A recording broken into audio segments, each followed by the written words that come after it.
सतगुरु कबीर साहिब की जय। बोलो सतगुरु साहिब की जय। दरअसल सतगुरु कबीर साहब ने अपने 109वें शब्द में कहा है कि लोग बोले दूर गए कबीर, ये मत कोई कोई जानेगा धीर। लोग बोले दूर गए कबीर, ये मत कोई कोई जानेगा धीर। लोग कहीं दूर गए कबीर। दरअसल लोग ये समझते हैं कि कबीर साहब लोकांतर से चले गए।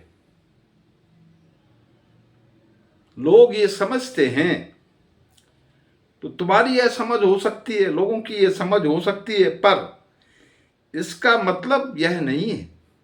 इसका मतलब यह है कि सतगुरु कबीर सदा मुक्त हैं, सदा जीवन मुक्त हैं और सदा जीवन मुक्त सतगुरु कबीर हैं, तो वो कहीं जाने वाली बात तो है ही नहीं।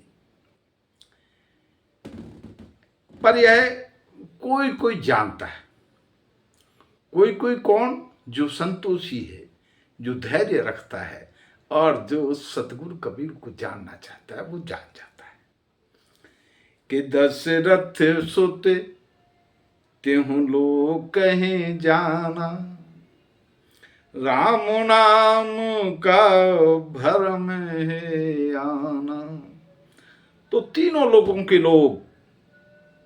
ही लोगों के लोग समझते हैं कि अयोध्या के राजा दशरथ के पुत्र राम, बस वही हमारे इष्ट हैं, वही ईश्वर हैं और उन्हीं की पूजा और सेवा आदि करने से हमारा कल्याण हो जाएगा। तो जिसे जैसा भाया उसने वैसा अनुमान लगा लिया, लेकिन ये सत्य तो नहीं है। सत्य होता तो कोई बात नहीं थी, परंतु ये सत्य नहीं है।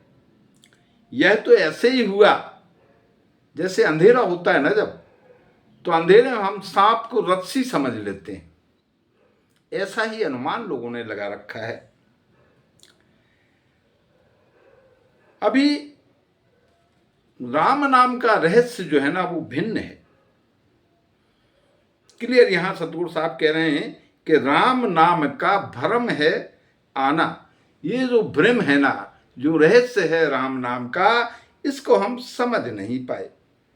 और अगर हमने इसको समझ लिया होता तो कबीर तो काया में तो है ही नहीं, काया से बाहर सतगुरु कबीर का स्थान है, क्योंकि सदा मुक्त हैं। हम क्या समझ रहे हैं वो छोड़िए। जेहि जीव जान पराजस लेखा, जेहि जीव जाने पराजस लेखा, रजु का कहे उरग समुपेखा। लोगों की सोच है, क्या सोच है कि भगवान हमारे लिए शरीर संसार को बनाया है।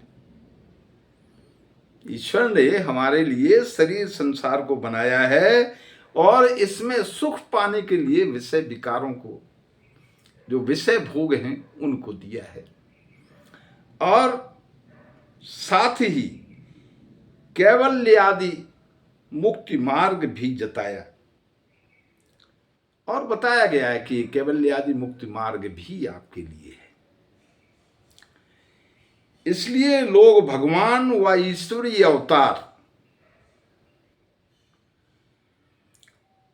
जितने भी ये ईश्वरीय अवतार हुए हैं, इनके सिवाय किसी और को मुक्तिदाता नहीं मानना चाहते, जो कि सत्य नहीं है।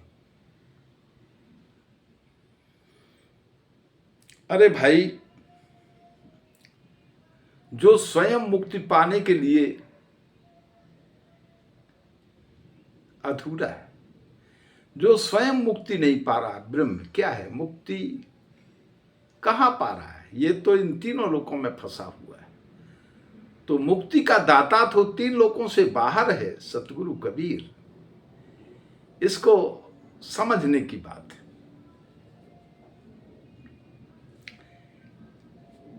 यद्यपि फर उत्तम गुण जाना, हरि छोड़े मन मुक्ति न माना। हरे आधार जस मी नहीं नीरा,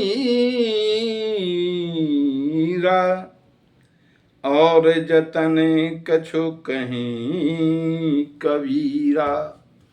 और जतन कछु कहीं कबीरा। जैसे जल बगैर मछली नहीं रह सकती, मछली का आधार जल है, वैसे ही जीव का आधार ब्रह्म, मन और ईश्वर है। ये विचार का विषय है और इसे समझना भी चाहिए कि हमारा जो आधार है क्या है। इस प्रकार ब्रह्म और जीव का जो रिश्ता है ना, ब्रह्म और जीव का, वो ऐसे ही है जैसे जल और मछली का। परंतु यहां कबीर साहब कुछ और कह रहे हैं। और जतन कछु कहें कबीरा। सतगुरु कबीर साहब कहते हैं कि ब्रह्म के पार जो हमारा ईश्वर है, जो हमारा परमात्मा है, जो हमारा सार शब्द है, वो शब्द के रूप में ही तो है। उसे पहचानो, उसको जानो, क्योंकि उसके बगैर मुक्ति संभव नहीं है। कबीर साहब तो इशारा कर रहे हैं, इशारा करके आपको बता रहे हैं। अब आप अगर इशारे को समझ गए सतगुरु कबीर के, तो कल्याण हो गया। और इशारे को नहीं समझे तो समझो आप फंस गए। फिर तो वहीं ब्रह्म और काल के चक्कर में आप ब्रह्म और काल को ईश्वर समझकर सोचते रहोगे कि हमें मुक्ति मिल जाएगी। परंतु आवागमन से मुक्ति के लिए तो सतगुरु कबीर की उस वाणी को परखना ही पड़ेगा कि सत्य है कहाँ। आत्मज्ञान बिना नर भटके, कोई मथुरा कोई काशी, और पानी में मीन प्यासी रे मोई सुन सुना बेहासी। इस आत्मज्ञान को समझो, कबीर हैं कहाँ और मुक्ति का दाता कौन है। अरे सार शब्द परमात्मा। आवागमन से मुक्ति केवल सार शब्द परमात्मा ही दे पाने की सामर्थ्य रखता है। उसे जानो और पहचानो। तो ये जो 109वां शब्द है वो ये नहीं कहता कि विष्णु, ब्रह्मा और महेश ये ईश्वर हैं। इनको ईश्वर नहीं मानते कबीर साहब। कबीर साहब तो स्वयं इनसे परे अधर में है। अधर दुलीचा प्रेम का अधरे दर्शन होए, और काया से बाहर लखाबे गुरु कहाबे सोई। तो गुरु सतगुरु कबीर साहब, सत्य शब्द गुरु क्या है, इनको परखो, इनको पहचानो। साहिब बंदगी। तो दोस्तों, अगर आपको ये वीडियो अच्छा लगा हो तो कृपया इसको लाइक कीजिए, सब्सक्राइब कीजिए, शेयर कीजिए और कमेंट भी दीजिए। आपके कमेंट हमें रास्ता दिखाएंगे इस बात का कि कहीं कोई कमी न रह जाए हमसे। धन्यवाद। साहिब बंदगी।